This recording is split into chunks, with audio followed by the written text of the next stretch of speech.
నమస్తే. ప్రజా virgin county సొంతిల్లు కార్యక్రమానికి స్వాగతం. హైదరాబాద్ రాష్ట్ర ప్రజలకు స్వర్గధామంతో సమానం. హైదరాబాద్, సికింద్రాబాద్ జంట నగరాల్లో నివసించాలనేది రాష్ట్ర ప్రజలు ప్రతి ఒక్కరి కళ అంటే అతిశయోక్తి కాదు. పైకి ఒప్పుకోపోయినా సమైక్యాంధ్ర తెలంగాణవాదులు పరోక్షంగా తగోలాడుకునేది కూడా భాగ్యనగరం ఎవరికి దక్కాలన్న అంశంపైనే.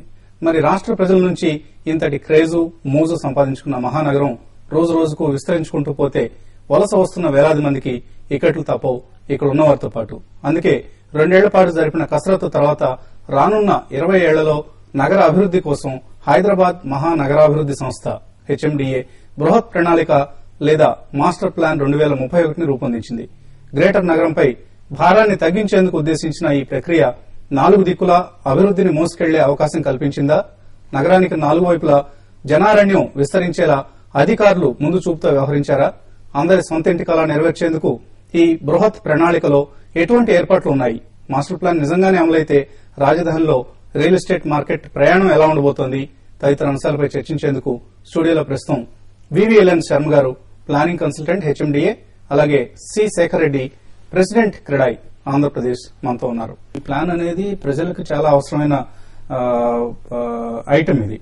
సో ఎవరైనా సరే ఈ ప్లాన్ ప్రకారం వాళ్ళ నిర్మాణాలని చేపట్టాల్సి ఉంటుంది. కాబట్టి ఈ ప్లాన్ ఎలాగ ప్రజలకు అందుబాటులో ఉంచే ఉద్దేశం ఉంది HMDA దగ్గర? మొట్టమొదటిది ఏమిటండి, మనకి వెబ్సైట్ కరెక్ట్ వెబ్సైట్ అనేది అందరికీ ఉండదు, కొంతమందికి ఉంటుంది, వాళ్ళకి అనుగుణంగా ఒకటి.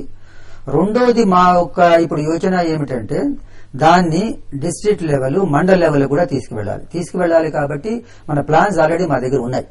దాన్ని గాని మనము వాళ్ళ దగ్గర కూడా పంపించి దాని ప్రకారము ప్రణాళికాబద్దంగా వికాసం జరగాలి అనే దానికి ముందు మా HMDA కూడా చాలా స్టేక్ హోల్డర్ మీటింగ్స్ అన్ని చేసి వాళ్ళల్లో ఒక అవగాహన అనేది ఎలాగ దీన్ని డెవలప్ అవ్వాలని ప్లాన్ గురించి కూడా చెప్పడం జరుగుతుంది. అంటే ఈ ప్లాన్ మ్యాప్ ని ప్రతి పంచాయతీ ఆఫీసులో, ప్రతి మండల ఆఫీసులో అందుబాటులో, పంచాయతీ ఆఫీసులో కుదరదు కానీ మండల్ స్థాయి వరకు వెళ్తుంది. కాబట్టి అక్కడ మండల అధికారి, మన MRO అంతా ఉంటారు. ఆ లెవెల్ వరకు తీసుకువెళితే అక్కడికి వచ్చి జనాలు చూసుకోవచ్చు. అది కూడా కాకుండా కొంతమంది చెప్పిన నెట్లో చూసుకోవచ్చు. అలా ఏదైనా ఇంకా అనుమానాలు ఉంటే మా జోనల్ ఆఫీసెస్ ఉన్నాయి, అక్కడ కూడా అవైలబుల్ గా ఉంటాయి.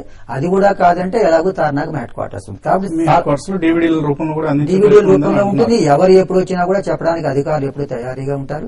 కాబట్టి ఆ ప్రాబ్లం ఏం రాదండి. కానీ మీకు తెలుసు ప్రభుత్వ ఆఫీసులకు వెళ్తే ఎటువంటి రెస్పాన్స్ ఇస్తారు అధికారులు? కానీ ముఖ్యంగా మా దగ్గర ప్లాన్స్ ఉన్నాయి కాబట్టి డిస్ప్లే చేస్తున్నాం కాబట్టి తర్వాత ఇప్పుడు దానికి వేరేగా ఒక ఇంప్లిమెంటేషన్ సెల్ రావాలనే ఒక యోచన. మధ్యలో బ్రోకర్లు లాంటి వాళ్ళు ప్రవేశించి దీన్ని అడ్డం పెట్టుకుని రకరకాల ప్రయత్నాలు చేసే అవకాశం ఉంటుంది. కాబట్టి దాన్ని నివారించే ప్రయత్నాలు ఏమైనా ఉన్నాయి? దానికి మనము సేల్ లో ఒకటి పెట్టాం. మనకి ఏదైనా మ్యాప్స్ ఉన్నాయనుకోండి, ఆ మ్యాప్స్ ప్రజలందరికీ అందుబాటులో ఉండేటట్టుగా చాలా నగరాల్లో జరిగినట్టుగా ఇక్కడ కూడా మనం విక్రయంగాన్ని పెడితే అందరూ ఇక్కడికి వచ్చి ఈజీగా మనం ప్లాన్ తీసుకుంటే అప్పుడు ఆ బ్రోకర్స్ అనేది తగ్గుతుంది. ఓకే, సో ఇలా డిఫరెంట్ జోన్స్ గా చేస్తామని చెప్తున్నారు శర్మ గారు. సో ఈ జోన్స్ లో ఆకాశ హర్మల్ multi storeyed buildings, height restrictions కొన్ని ప్రాంతాలు ఉన్నాయి. 15 నుంచి 18 మీటర్స్ కొన్ని ప్రాంతాలు పెంచారు వీళ్ళు ప్రజాభిప్రాయ సేకరణ తర్వాత. దీని ప్రభావం రియల్ ఎస్టేట్ రంగం మీద ఎలా ఉంటుంది? ఒకటి, ఇప్పుడు మనకు స్టేట్ అంతా కూడా ఒకటే యూనిఫైడ్ జియో బిల్డింగ్ రూల్స్ ఉన్నాయి, జియో 168. ఆ 168 యాజ్ ఇట్ ఈస్ గా R1, R2, R3, 4 ఇంప్లిమెంట్ చేసి అయిపోయింది. కాకుండా వీళ్ళు మళ్ళా ground coverage restriction, height restriction పట్టుకోవడం అనేది ఇట్స్ నాట్ రికమెండెడ్. ఎందుకంటే some of the institutions may come in the very urban area కావచ్చు, ఆర్ విలేజెస్ లో కూడా రావచ్చు, depending on the land cost కానివ్వండి, వాళ్ళ అఫోర్డబిలిటీ కానివ్వండి, వాళ్ళు they want go away from the main city అనుకోండి. అలాంటి ఇన్స్టిట్యూషన్స్ వచ్చినప్పుడు ఎంకరేజ్మెంట్ ఉండాలి. కానీ మళ్ళీ మీరు రిస్ట్రిక్షన్స్ అని పెట్టడంలో దాంట్లో ఏమీ లేదు. దాంట్లో అంటే it's unwanted. When you have a unified geo for entire state, why you want again restrict here? ఇంకోటి నేను మళ్ళా ఒకసారి చెప్తానండి. ఇప్పుడు మనకి ఇంత మంచి ORR ఉంది, ఎయిర్పోర్ట్ ఉంది, ఇంటర్నేషనల్ ఎయిర్పోర్ట్ ఉంది. ఈ ORR మీద మనకు మల్టీ యూజ్ జోన్ మనకు పర్మిషన్ ఇచ్చినాము.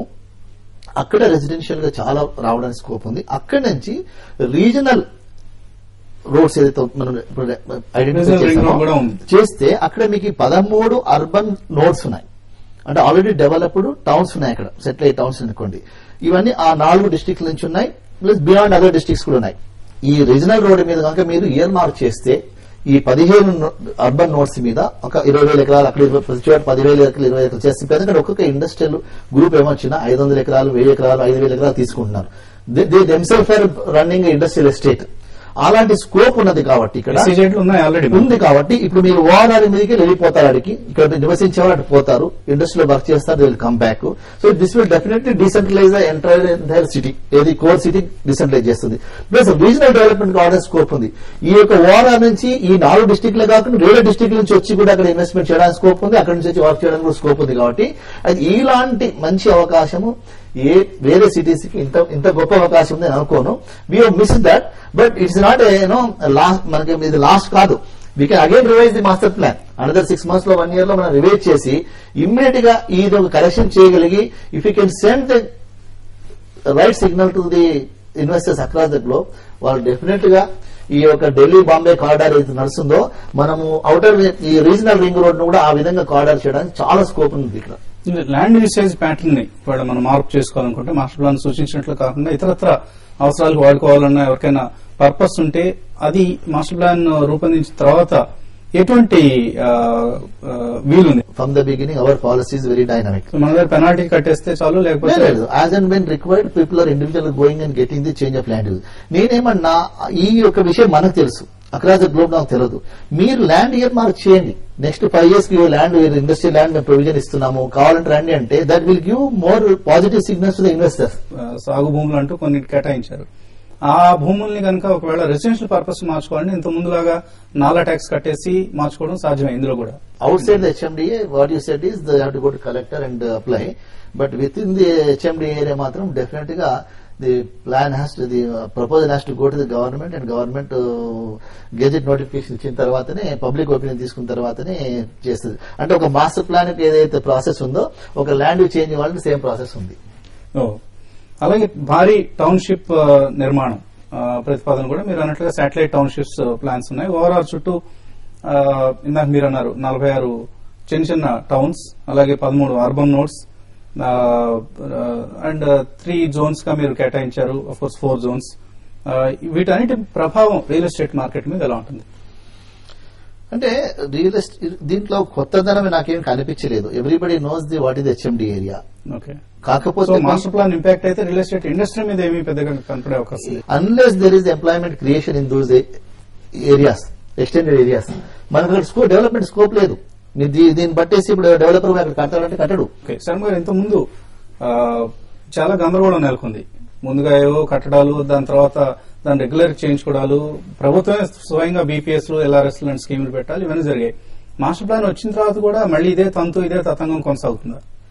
మాస్టర్ ప్లాన్ కి బీపీఎస్ ఎల్ఆర్ఎస్ కి సంబంధం లేదు. ఫస్ట్ పాయింట్, ఎల్ఆర్ఎస్ బీపీఎస్ అనేవి ఏమిటంటే చాలా అనాధికృత నిర్మాణాలు వచ్చేసాయి కాబట్టి లేఅవుట్స్ గానీ లేకపోతే బిల్డింగ్స్ గానీ ముందు ముందు కూడా అటువంటి వాటిని మళ్ళీ ప్రవేశపెట్టాల్సిన అవసరం ఎప్పటికప్పుడు అది వేరేగా గవర్నమెంట్ పాలసీ. దానికి మాస్టర్ ప్లాన్ నేను చెప్పినట్టుగా సంబంధం లేదు. అంటే మీరు ఒక హైట్ రిస్ట్రిక్షన్ అనేది పెట్టారు, అంతకు మించి వాళ్ళు మళ్ళీ కన్స్ట్రక్ట్ చేసుకుని దానికోసం ప్రభుత్వం దగ్గరికి వెళ్లి దాన్ని రెగ్యులరైజ్ చేయించుకోవాలి. Link when ever you come out impracticable